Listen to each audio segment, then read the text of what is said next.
Hi friends, అందరికీ నమస్కారం. Welcome to మన బైట్స్. ఇవాళ మనం చేసుకోబోతున్నాం పంచదార బెల్లం లేకుండా డ్రై ఫ్రూట్స్ లడ్డు.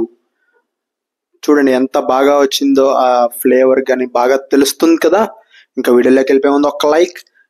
నేను ఇక్కడ 300 గ్రామ్స్ బాదం పప్పుని ఇలా స్లైసెస్ కింద కట్ చేసుకుంటున్నాను, చిన్న చిన్న ముక్కల కింద. మీకు ఎలా కావాలితే అలా కన్వీనియంట్గా కట్ చేసుకోండి. అండ్ అలాగే నేను ఇంకా 200 గ్రామ్స్ జీడిపప్పు తీసుకుంటున్నాను. సేమ్ ఇది కూడా బాదం పప్పు ఎలా అయితే కట్ చేసుకున్నామో అలాగే కట్ చేసుకోండి చిన్న చిన్న ముక్కలుగా. ఇప్పుడు స్టవ్ ఆన్ చేసి ప్యాన్ పెట్టేసుకొని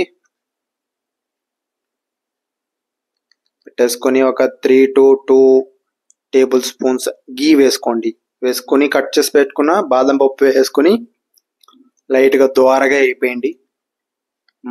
మార్చొద్దు, జస్ట్ కొంచెం కలర్ చేంజ్ అయితే చాలు, జస్ట్ లైట్ బ్రౌన్. ఇప్పుడు జీడిపప్పు కూడా కట్ చేసి పెట్టుకున్న జీడిపప్పు వేసేద్దాం. సేమ్ ఇది కూడా బాదం పప్పు ఎలా అయితే ఫ్రై చేసుకున్నామో అలా జస్ట్ ఒక 2 to 3 minutes ఫ్రై చేసుకుంటే సరిపోద్ది. జస్ట్ క్రిస్పీనెస్ వస్తే చాలు బాదం పప్పు జీడిపప్పు. ఇంకా అదే ప్యాన్లో కొంచెం ఒక టేబుల్ స్పూన్ గీ వేసుకుని ఒక 100 గ్రామ్స్ కిస్మిస్ వేసుకుంటున్నాను.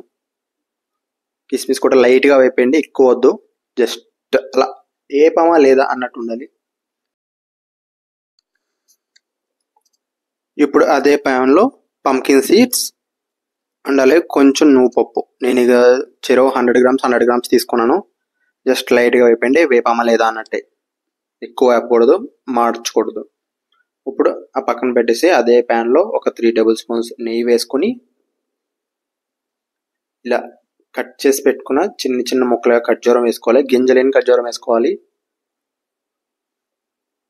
మీకు ఇంకా డ్రై ఫ్రూట్స్ ఏమైనా ఎక్స్ట్రా ఉంటే కనుక పిస్తా పప్పు కానీ ఇంకా వాటర్ మిలన్ సీడ్స్ కానీ అవి కూడా వేపుకోవచ్చు, అది మీ చాయిస్. చూసారు కదా, ఈ విధంగా పేస్ట్ అయిపోవాలి ఖర్జూరం అనేది. పేస్ట్ అవ్వకపోతే ఏ స్పూన్తోనో గరిటెతోనో స్మాష్ చేస్తూ వేపుకుంటే అదే ఇలా పేస్ట్ కింద అయిపోతుంది.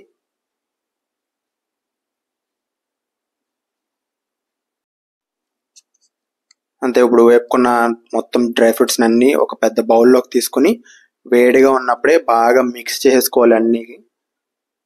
కొంచెం మీకు నెయ్యి కాలితే నెయ్యి కూడా వేసుకొని బాగా మిక్స్ చేసుకోండి. ఈ విధంగా మిక్స్ చేసుకుని చిన్న చిన్న ఉండల కింద చుట్టేసుకోండి.